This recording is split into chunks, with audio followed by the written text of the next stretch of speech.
저희들이 계속 다윗의 시편 가운데에 41편까지가 일부에 해당됩니다. 이 시편이 5부까지 있는데 41편까지는 다윗의 시로 주로 이루어져 있고 2부에 가면은 다윗뿐만 아니라 아삽도 그 시에 포함되어 있고, 그리고 고라의 시도 2부에는 포함되어 있고 솔로몬의 시도 포함되어 있고 그렇게 기록이 됐습니다. 이 41편까지 일부에는 다윗의 시로 기록이 된 것이죠. 오늘 이 26편도 다윗의 시지만은 다윗이 언제 기록하였는지는 정확히 이 본문을 통해서 알 수가 없습니다. 그런데 본문의 내용과 정황을 살펴볼 때에 지금 다윗은 무고하게 사람들에게 지금 그런 비난이라든지 무고하게 사람들에게 누명을 쓰는 그런 상태에 있다고 볼 때에 아직 그가 왕이 되기 이전에 여호와께서 광야에서 그를 연단하는 그 시기, 사무엘에게 기름 부음을 받았지만은 왕이 되기 이전의 시대의 그가 박해를 받고 있을 때의 시가 아닌가, 그렇게 추정을 합니다. 이제 본문을 이제 살펴보면은 내가 나의 완전함에 행하여 싸우며 흔들리지 아니하고 여호와를 의지하여 싸우니 여호와의 나를 판단하소서, 이 말씀을 여기서 하고 있습니다. 오늘 1절의 이 말씀은 사실 우리 신자가 믿는 사람들이 하나님께 감히 아뢰기 힘든 그런 간구를 오늘 시인이 하고 있는 것을 볼 수 있습니다. 그것이 바로 뭐죠? 내가 나의 완전함에 행하여 싸우며, 이것은 뭔가요? 이 다윗 자신이 자신을 향해서 나는 완전함에 행하여 싸우며, 이 행하다는 것은 살다, 삶이라는 의미입니다. 그러니까 자신이 하나님 앞에 완전함으로 살았습니다. 여러분, 이렇게 감히 말할 수 있는 사람이 과연 오늘날 우리 가운데 있을 수 있겠습니까? 오늘 다윗은 자신의 삶을 하나님 앞에 완전함으로 살았다, 이것을 말씀하는 거죠. 여러분, 여기서 이 완전함이라 한 이 히브리어 이 톰의 의미를 우리가 바르게 이해해야 됩니다. 이 의미가 뭔가 하니까 하나도 도덕적으로 죄가 없고 허물이 없는 완벽한 도덕적인 삶을 살았다는 그런 행위의 의로움의 의미 톰이 아니에요. 여기서 톰이라고 한 이 완전함의 의미는 행위에 있어서 완벽한 도덕적 삶을 사는, 죄 하나도 없는, 티 하나도 없는, 흠 하나도 없는 그런 뜻이 아니에요. 그런 뜻이라기보다는 오히려 하나님과의 언약적인 관계 안에 하나님께서 인정해 주시는 법정적인 의의, 그런 의미로 이해를 해야 되는 거죠. 이것은 쉽게 이해해서 이런 것이죠. 하나님과 이스라엘 백성들이 언약을 맺었지 않습니까? 언약을 맺으면서 그 언약의 가장 중요한 것 중에 하나가 신실하게 하나님께서는 이스라엘 백성들을 지키시고 보호하시고, 그리고 이스라엘 입장으로서는 신실하게 주의 율법을 준수하는, 지키는, 이것이 언약의 본질입니다. 그죠? 그런데 여러분, 사람이 그 언약을 100% 지킬 수 없지 않습니까? 여러분, 그렇게 해서 하나님께서 율법과 함께 주신 것이 뭐죠? 바로 제사제도예요. 제사제도. 여러분, 제사제도의 본질이 뭔가요? 범죄한 이스라엘이 하나님께 나가서 참회할 때에, 진실한 마음으로 참회할 때에 하나님이 용서해 주시고 다시 관계를 회복시켜 주겠다 하는 것이 바로 이 제사제도의 본질이죠. 그래서 오늘 다윗이 자신을 향해서 나의 완전함에 행하였다, 이것은 다윗이 아무런 오류가 없는 완벽한 의로운 삶을 살았다는 의미가 아니라 자신이 삶 가운데서 부재 중에 또는 연약함 가운데서 죄를 짓고 넘어지고 어떤 악을 행했다 할지라도 그 언약의 근거에서 하나님 앞에 참여하고 제사였을 때에 주님의 사유하심을 맛보는, 그것이 여기서 바로 이 톰이라고 하는 이 온전함이라는 것입니다. 여러분, 이것은 오늘날도 여전히 교회 시대 때 하나님의 백성들에게 여전히 유효하지 않습니까? 그래서 예수님께서도 바로 발을 씻기려고 하는 베드로가 그것을 거부할 때에 씻김을 받지 않으면 나와 아무런 상관이 없다고 주님이 말씀했지 않습니까? 그때에 베드로는 목욕까지 시켜주십시오, 이 말을 했을 때 주님께서는 뭐라고 말씀하셨습니까? 이미 너희는 이미 몸은 씻었다. 날마다 너희들이 이제 참회와 반성과 회개의 삶을 살아야 된다는 것을, 그것을 주님이 말씀하셨죠. 여러분, 그렇기 때문에 오늘날도 우리가 신약 교회의 그리스도와 또 성부 하나님과 관계에 있어서도 여전히 우리가 완벽한 선한 삶은 살 수가 없습니다. 그럼에도 불구하고 우리가 관계적, 법정적 의를 살 수 있는 것은 뭔가 하니까 우리가 허물과 죄를 가지고 주님 앞에 나올 때마다 진실한 마음으로 참여하면은 주님께서 그 죄를 사유해 주시고 우리와 관계를 주님께서 회복시켜 주시는 거죠. 오늘 다윗은 바로 자신을 향해서 자신의 온전함을 오늘 바로 하나님과의 관계적, 언약적, 법정적 의를 말하고 있다는 것을 우리가 기억해야 될 것입니다. 그러면서 이제 흔들리지 아니하고 여호와를 의지하여 싸우니, 여러분, 우리 성경에서는 흔들리지 아니하고 여호와를 의지하여 싸우니, 히브리 성경에 볼 때는 이 번역보다 좀 더 적절한 번역은 내가 여호와를 의지하였으니 내가 흔들리지 아니하였습니다. 이 순서를 바꾸는 것이 더 히브리 성경에 볼 때는 더 적절한 것을 볼 수 있는 것이죠. 그러니까 이 의미가 바로 뭔가 하니까 이 다윗이 그가 행위가 있어서 온전한 의로운 그런 행위가 아니라 결국은 관계적이고, 그리고 결국은 그에 있어서 허물과 연약함이 있지만은 참회의 삶을 통하여 온전함을 회복했다고 한다는 것을 볼 수 있는 것이 오늘 여기서 바로 여호와를 의지하였다. 여러분, 인간이 끊임없이 자기 자신의 허물과 연약함을 계속적으로 발견하고 자기의 말의 실수와 생각의 잘못과 손과 발과 행실의 잘못을 날마다 깨닫는다 한다면은 그 사람은 하나님의 의지를 떠나서 살 수가 절대로 없는 사람이에요. 여러분, 보통 이렇게 신앙생활을 탁월하게 외적으로 잘하는 사람이 있습니다. 다른 사람보다 열정이 아주 뛰어난 사람, 그래서 아주 헌신적으로 많은 사역을 감당하는 그런 사람, 그리고 아주 열정적으로 또 어떤 학문이나 성경이나 신학을 공부해서 다른 사람을 잘 가르칠 수 있는 그런 지식에서 뛰어난 그런 사람들, 그래서 헌신적으로 있었으나 사역적으로 있었으나 지식에 있었으나 이런 뛰어난 사람들이 여러분 의외로 하나님 의지하지 않은 사람들이 많습니다. 여러분, 그 증거가 뭔지 아십니까? 이런 탁월한 섬김과 사역을 감당하는 사람 중에서 하나님을 의지하지 않는다는 결정적인 증거가 뭔지 아세요? 겸손하지 않는 거예요.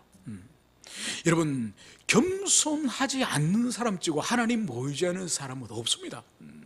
왜 사람이 자기 열정을 가지고 헌신을 하고 많은 사람을 가르칠 만한 그런 리더십을 가지고 회중들 앞에 드러나는 사람 가운데서 대부분 사람들이 교만한지 아십니까? 자신이 다른 사람보다 탁월하다는 것을 본인이 아는 거예요.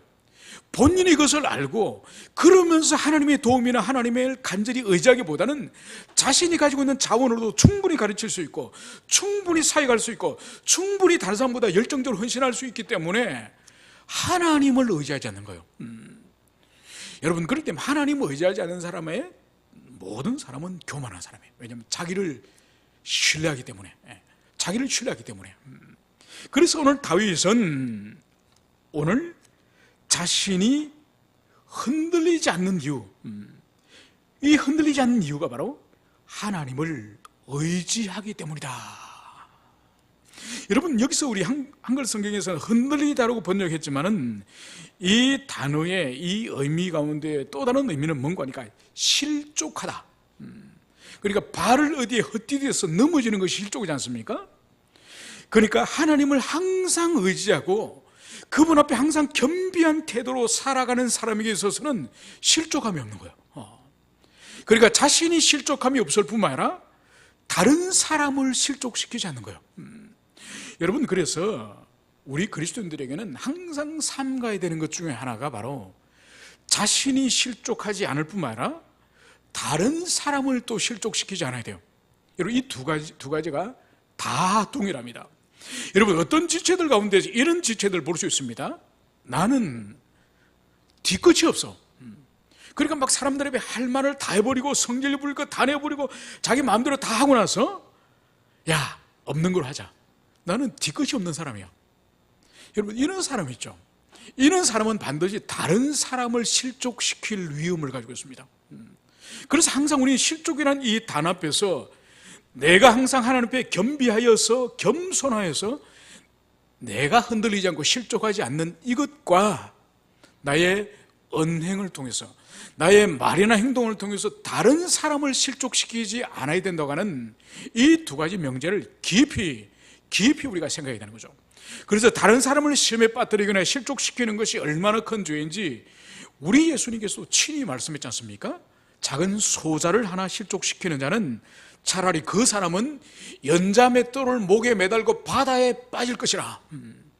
물론 예수님께서는 과장적인 그런 문법을 사용하여서 말씀했습니다만, 한 사람을 실족시키는 것이 얼마나 큰 죄인지 차라리 그 사람은 이 세상에 살지 말고 목에 연자맷돌을 매달고 차라리 바다에 빠져 죽어야 될 정도의 큰 죄를 짓는 것이다. 그렇게까지 우리 주님께서 말씀하시는 거죠. 그래서 실족하지 않는 삶, 흔들리지 않는 삶의 비결은 바로 늘 주님을 의지하면서 늘 주님 앞에 겸비한 삶의 태도를 모든 삶의 방면에 가지고 있는 그 사람이 바로 실족하지 않는 사람이다. 이것을 우리가 가슴에 새게 될 것입니다. 그러면서 이제 이 다윗은 하나님께 이제 기도를 합니다. 이 탄원의 기도가 뭔가 하니까 2절, 여호와여 나를 살피시고 시험하사 내 뜻과 내 양심을 단련하소서. 오늘 다윗은 감히 하나님을 향해서 나를 살피고 나를 시험하소서, 그래서 내 뜻과 내 양심을 단련하소서, 이 말씀을 여기서 하고 있는 것을 볼 수 있습니다. 여러분, 하나님께서 다윗을 살피고 다윗의 내면을 시험할 때에 그에게 인간적인 허물과 아무런 오류가 없겠습니까? 그렇지 않죠. 결코 다윗이라고 하여서 그가 내면에 아무런 오류나 허물이 없는 그런 사람인 것은 아닌 것이죠. 그럼에도 불구하고 오늘 다윗이 자신을 살피고 자신을 시험하여서 결국은 자신의 뜻과 양심을 하나님께서 단련해달라, 이 말씀을 오늘 여기서 하는 것을 볼 수 있습니다. 여러분, 여기서 오늘 이 다윗이 말하는 어투에서 볼 수 있는 것이 뭔가요? 다윗의 담대함이에요. 하나님께 감히 자신을 시험하고 자신을 살피고 자신을 단련시켜달라고 말할 수 있는 이것이 바로 다윗이 주님을 향해서 담대함을 가지고 있는 거예요. 여러분, 하나님을 향해서 담대함의 또 다른 측면이 여러분 뭘 것 같습니까? 하나님을 향해서 담대히 기도할 수 있고 담대히 탄원할 수 있는 이 뒷배경이 뭘까요? 어떤 사람이 하나님께 담대히 아뢰일 수 있고 담대하게 하나님 앞에 나올 수 있습니까?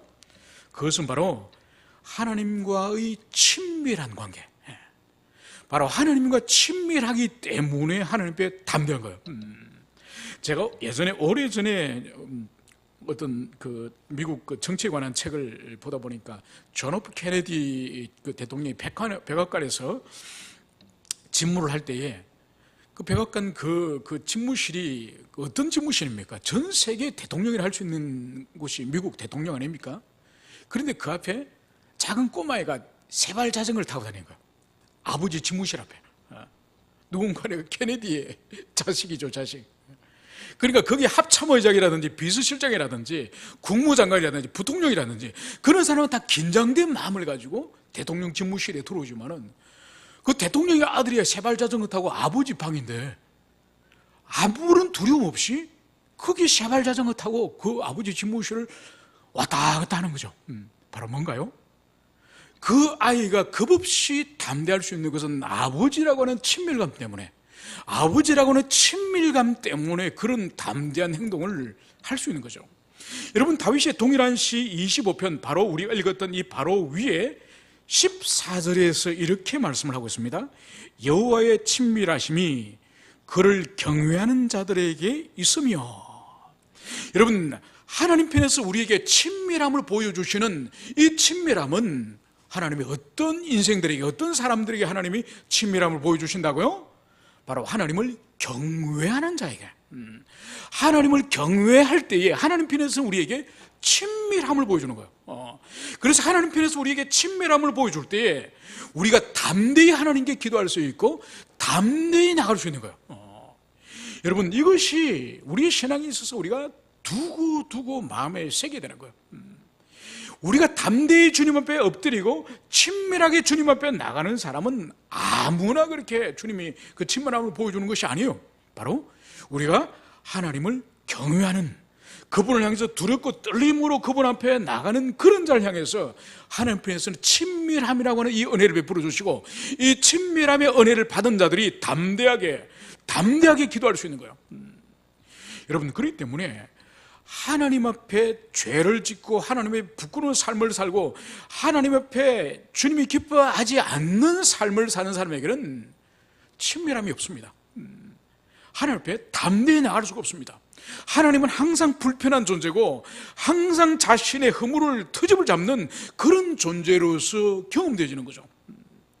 여러분, 그래서 하나님 우리에게 바라시는 경외의 삶, 이 경외의 삶을 우리가 날마다 일상 속에 가지는 그것은 우리에게 친밀함과 담대함으로 주님께서 우리에게 선물로 주신다는 것을, 그것을 우리가 가슴에 새게 될 것입니다.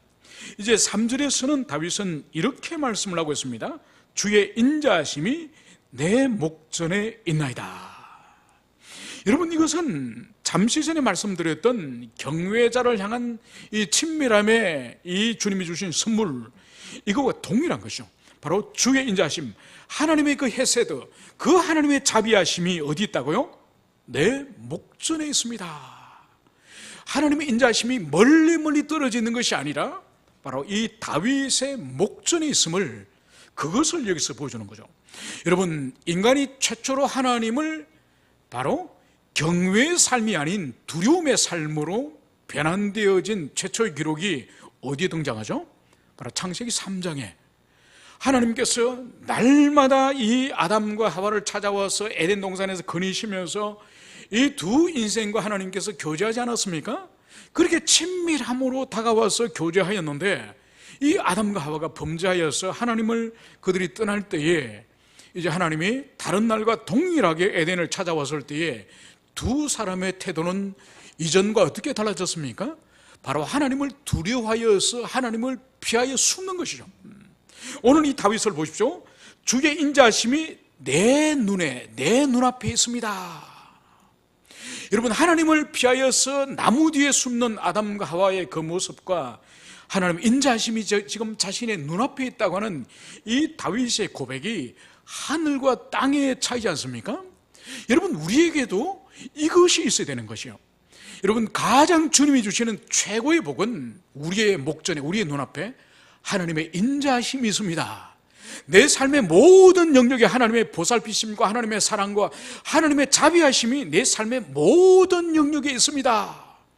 여러분, 이 동행의 복, 하나님의 동행의 복, 이것이 여러분 최고의 복이 최고의 복. 이스라엘 백성들이 구약에 그토록 원했던 그 복이 바로 임마누엘 복, 하나님이 함께 하시는 임마누엘 복을 그들이 그토록 사모하지 않습니까? 오늘 다윗은 그것을 지금 누리고 있는 거예요. 여러분, 오늘 다윗이 이런 모든 온전함, 그리고 하나님 앞에 담대하게 자기를 판단해 달라고 간구할 수 있는 이러한 친밀함, 그리고 하나님의 인자하심이 지금 내 눈앞에 있습니다. 이 고백의 이 근원이 뭔지 아십니까? 이 근원이 바로 내가 주의 진리 중에 행하여, 이 모든 지금 다윗이 누리고 있는 이 복의 뿌리, 근원, 그것이 다른 것이 아니라 오늘 다윗이 주의 진리 중에 행하여, 다윗은 지금 진리 안에서 살아가고 있다. 진리 안에서 살아가고 있기 때문에 이 모든 분복을, 하나님이 주시는 분복을 누리고 있음을, 그것을 말씀을 하고 있는 것이죠. 여러분, 그래서 요한 3서에서도 사도 요한이 그의 제자이자 가르치는 목양자인 가이오를 향해서 편지를 쓰고 있는 내용 중에서 여러분 기억하고 있는 이런 말씀을 기억하실 겁니다. 너희가 진리 안에 거한다는 그 소식을 듣는 것보다 내가 더 기쁜 일이 없다. 오늘 다윗이 주의 진리 중에 지금 행하며, 이것이나 신약의 요한 사도가 너희들이 진리 중에 행하는 것보다가 내가 더 기쁜 것이 없다. 여러분, 이것은 사도 요한의 배후에, 사도 요한에게 그 편지를 쓰게 하시는 하나님의 마음이죠.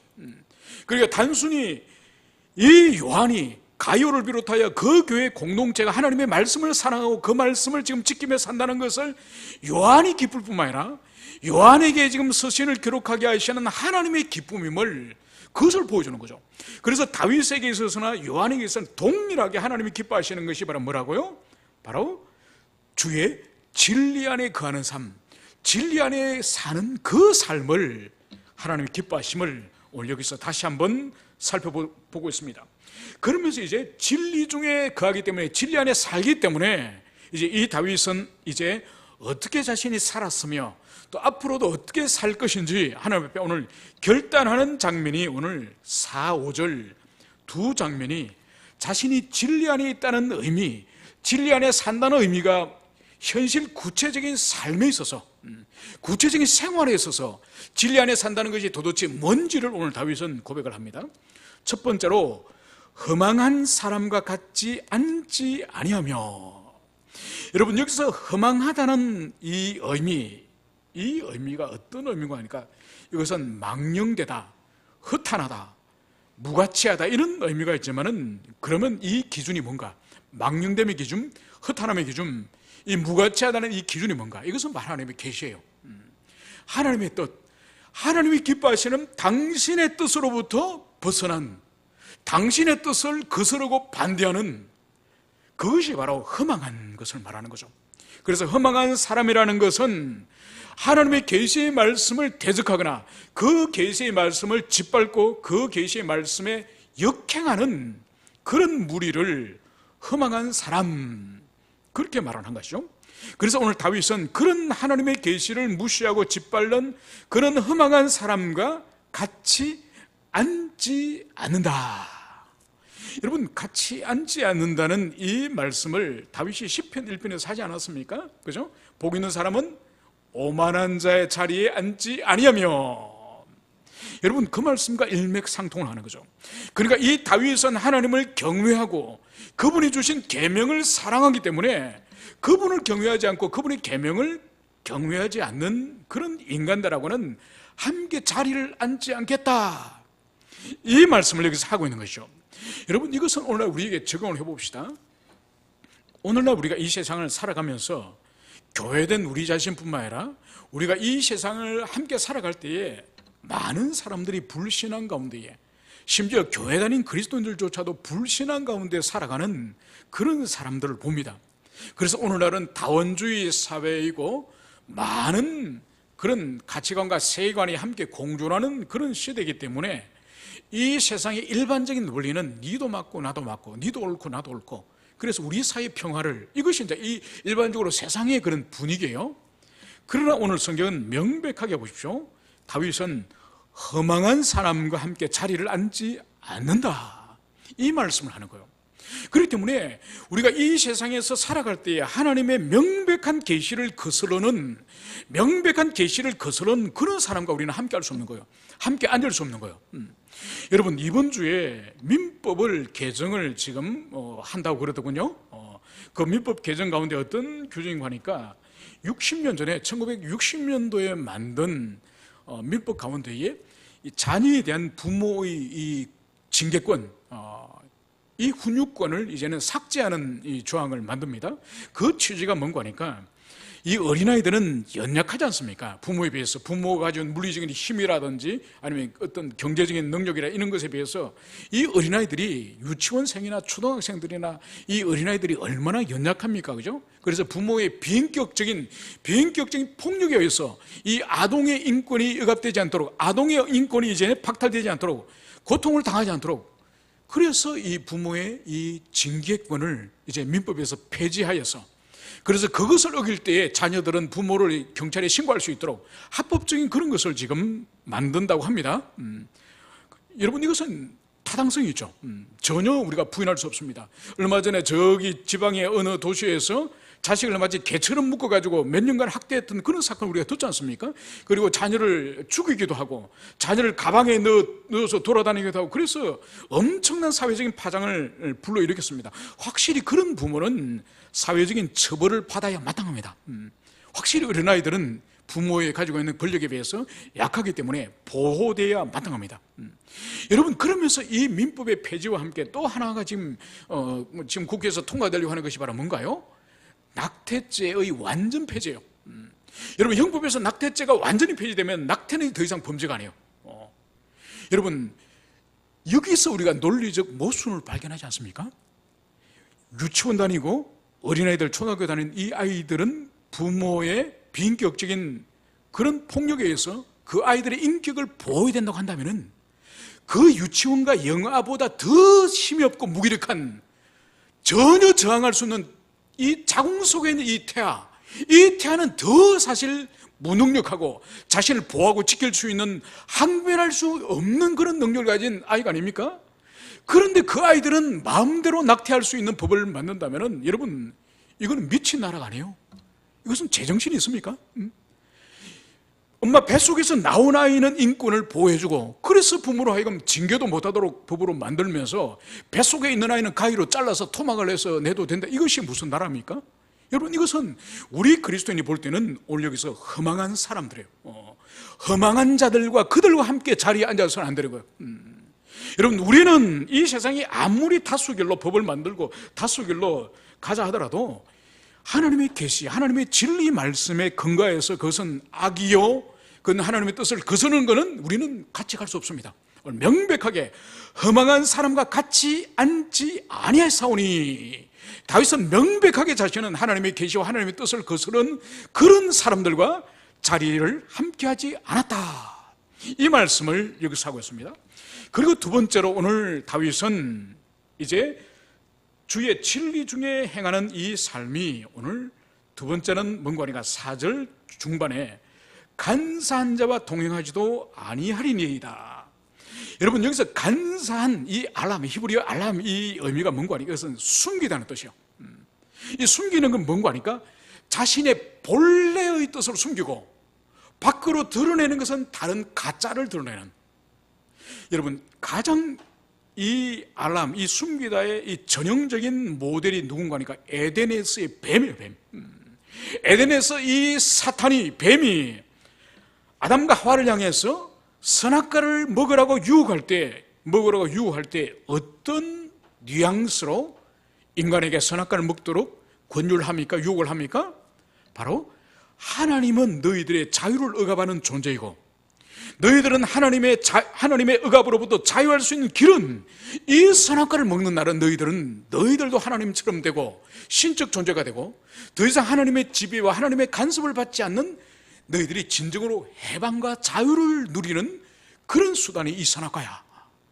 여러분, 그래서 선악과에 대해서 이 뱀, 이 사탄은 인간에게 마치 자유와 해방을 가져주는 그런 존재로서 이 선악과를 유혹합니다. 그런데 그 말을 믿고 속아서 이 속임을 당해서 아담과 하와가 선악과를 먹었을 때 어떤 결과가 발생합니까? 인간이 타락하여서 하나님과 관계가 끊어지고 드디어 죽음을 경험하는 영원한 형벌 속으로 들어가는, 그래서 모든 후손들이 하나님으로부터 저주를 받는 그런 일이 일어나지 않습니까? 이것이 우리가 타락이라고 우리가 잘 알고 있죠. 여러분, 여기서 보십시오. 뱀이 가지고 있는 속내는 뭔가요? 속내는 인간을 타락시켜서 하나님과 관계가 단절되어지는 저주받는 존재로 만드는 것이 뱀의 속내예요. 그 이야기는 뭔가요? 그 이야기는 인간 해방, 인간 자유예요. 그래서 오늘 다윗이 오늘 함께 동행하지 않는 사람이 누구냐? 간사한 자, 즉 자신의 본뜻을 숨기고 다른 사람을 속이는 자, 거짓말하는 자, 이런 자들과 다윗은 함께 동행하지 않는다, 이 말씀을 여기서 하고 있는 것이죠. 그리고 이제 세 번째, 내가 행악자의 집회를 미워하오니. 여러분, 행악자의 집회, 여기서 우리가 주목할 것은 단순히 행악자가 아니에요. 행악자의 집회라는 것을 우리가 여기서 기억을 해야 됩니다. 여러분, 이 행악자는 다른 것이 아니에요. 이 행악자도 앞에 있는 허망한 사람과 사실 같은 존재들이에요. 하나님을 거스르고 하나님의 이 계시의 말씀을 대적하는 악한 무리를 행악자 그러죠. 그런데 이 행악자의 개인을 말하는 것이 아니라 행악자들이 모여있는 집회. 여러분, 그래서 시편 1편에서도 악인에 대해서 다윗이 이렇게 노래하지 않습니까? 악인은 의인의 회중에 들지 못하고, 그리고 악인은 의인들이 모여있는 이 거룩한 공동체, 이 회중, 이 칼, 여기 오늘 동일하게 악인들이 모여있는 이 칼, 이 집회를 말하는 거야. 그래서 절대로 이 다윗 자신은 악인들이 모여서 하나님을 대적하고 하나님을 거슬려고 하는 이 집단을 오늘 다윗은 미워한다. 여러분, 이것을 주목해야 돼요. 단순히 악인들 모여있는 그 총회, 그 회중에 나는 가지 않겠다는 것이 아니라 적극적으로 그들을 미워하는 거예요. 여러분, 그래서 그리스도인들 가운데서 좋은 게 좋지 않냐 이렇게 생각하는 사람이 있습니다. 여러분, 그것은 참된 그리스도인이 아니에요. 참된 그리스도인은 하나님이 기뻐하시고 하나님이 좋아하시는 것을 좋아하고 하나님이 미워하시고 하나님이 혐오하시는 것을 혐오하는 사람이 그리스도인이에요. 그래서 미지근하게 좋은 게 좋다는 그런 태도는 그는 성경적인 하나님의 백성이 아니에요. 오늘 다윗이 오늘 명확하게 말하지 않습니까? 행악자의 그 집회를 미워한다는 거예요. 미워하는 것은 적극적인 의지를 가지고 그런 의지를 가지고 그들을 미워하고 혐오하는 것을 말하는 거예요. 여러분, 그렇기 때문에 하나님을 거스르고 하나님에 대하여서 대적하는 그런 세계관과 가치관에 대해서 그냥 모르는 척하고 방관하고 어물쩍 넘어가는 그것은 그리스도인은 옳지 않은 거예요. 명백하게 이것은 주의 뜻이 아니다. 주님이 기뻐하시지 않는 일이다. 이것은 우리 그리스도인이 갈 수 없다. 선택할 수 없다. 여러분, 이것을 명백하게 하는 것이 그것이 하나님의 백성이에요. 그래서 오늘 다윗은 명백하게 행악자의 집회를 미워하오니 이 말씀을 기억하여야 할 것입니다. 그리고 마지막으로 악한 자와 같이 앉지 아니하리다. 이것은 허망한 사람과 같이 앉지 않겠다고 하는 오늘 4절의 말씀이나 간사한 자와 동행하지도 않겠다고 하는 4절 말미의 말씀이나 오늘 동일한 것을 볼 수 있습니다. 그러므로 오늘 말씀을 정리하면은 오늘 이 다윗의 이 완전함, 그리고 담대하게 자기의 심령을 살피고 단련하시기를 하나님께 간구할 수 있는 이 본질은 바로 진리 안에, 주님의 진리 안에 살아가는 그 경외의 삶, 그 경외의 삶으로부터 주님께서 친밀함을 주셨기 때문에 오늘 다윗은 이런 삶을 살 수 있는 것입니다. 그러므로 자신은 험악한 사람이나 또 간사한 사람이나 또 행악자들이나 또 악한 자와 결코 함께 삶의 길을 함께 앉지도 않고 함께 걷지도 않겠다고 하는 이 결단의 말씀을 우리 자신에게 적용할 수 있으면 좋겠습니다. 우리 자신은 이 세상 사람과 다른 사람이에요. 똑같은 사람으로 그렇게 살아가려고 해서는 안 됩니다. 우리의 내면도 다를 뿐만 아니라 우리 밖으로 드러나는 행위도 완전히 세상 사람과 다른 사람이어야 돼요. 단순히 교회 주일날 성경책 끼고 오고 단순히 밥 먹기 전에 식사 기도하는 그런 것이 이 세상 사람과 다른 것이 아니에요. 완전 내면이 새로운 피조물이고 우리의 성품이 완전 새로운 피조물이고, 그리고 밖으로 드러나는 행실 또한 행악자나 허망한 자나 속이는 자와 함께 할 수 없는 단호한 삶의 태도, 삶의 자세를 우리가 가질 때에 바로 오늘 주님께서 말씀하시는 진리 중에 행하는 그런 하나님의 백성임을 우리가 가슴에 깊이 새기시기를 축원합니다. 함께 기도하시겠습니다.